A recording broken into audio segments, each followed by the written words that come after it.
Hi friends, అస్సలాము అలైకుం. Welcome to Shaheen world. ఈరోజు నేను దొండకాయ ఫ్రై చేస్తున్నాను నా పద్ధతిలో. చూడండి ఫ్రెండ్స్, మీకు నచ్చినట్టయితే సబ్స్క్రైబ్ చేసుకోండి, లైక్ చేయండి, షేర్ చేయండి. ఒక కళాయి తీసుకున్నాను, అందులో మనకు దొండకాయ ఫ్రైకి సరిపడంత ఆయిల్ వేసుకున్నాను.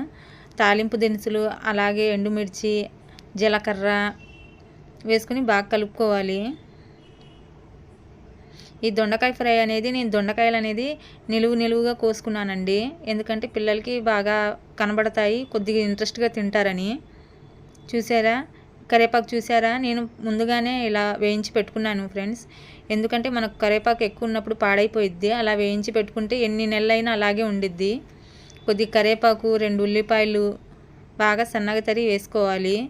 ఉప్పు, తగినంత ఉప్పు, పసుపు అది కూడా వేసేసుకుని బాగా కలుపుకోవాలి. కారం అనేది మనం లాస్ట్లో నేను చూపిస్తాను ఏ విధంగా వేసుకోవాలనేది. ఇలాగ దూరగా వేగిన తర్వాత అందులో దొండకాయలు మనం నిలువుగా కోసి పెట్టుకున్నాం కదా, ఆ దొండకాయలను వేసేసుకోవాలి. చూసారా, ఇలా మొత్తం కలుపుకుంటుంటే ఉప్పు అనేది మొత్తం అంతటికి స్ప్రెడ్ అయ్యి బాగా టేస్ట్గా ఉంటుంది.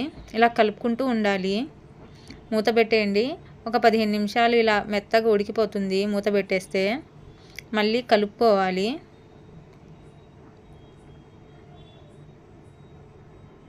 చూసారా ఎలా మగ్గిపోయినాయో దొండకాయలు అనేది. మగ్గిపోయిన తర్వాత ఇప్పుడు ఒక గ్లాస్ తీసుకుందాము. 4 ఎల్లుల్లిపాయలు, కొద్దిగా కారం, మనకు ఘాటుకు తగ్గట్టుగా కారం వేసుకొని బాగా దంచుకోవాలి. మెత్తగా దంచేయాలి వెల్లుల్లిపాయలు అనేది. బాగా దంచేసిన తర్వాత కారం చూడండి ఫ్రెండ్స్ ఎలా కనబడిద్దో. వెల్లుల్లిపాయలు మనం ఎంత తింటే మనకు అంత మంచిది. మాది మసాలా కారమే, కానీ నేను ఇలా సపరేట్గా వెల్లుల్లిపాయలు వేసి చేస్తే టేస్ట్ అనేది బాగా డిఫరెంట్గా ఉంటుంది, బాగుంటుంది. అందుకని నేను ఇలా వెల్లుల్లిపాయలు కారం అనేది దంచేస్తాను. చూసారా, మంచి స్మెల్ వచ్చిద్ది, అలాగే టేస్ట్ కూడా చాలా బాగుంటుంది. మీరు ట్రై చేయండి. Simple friends. ఇలా కలుపుకుంటూనే సిమ్ మీద పెట్టేసుకుంటూ ఉంటే దొండకాయలు అనేది బాగా ఫ్రై అయిపోతాయి.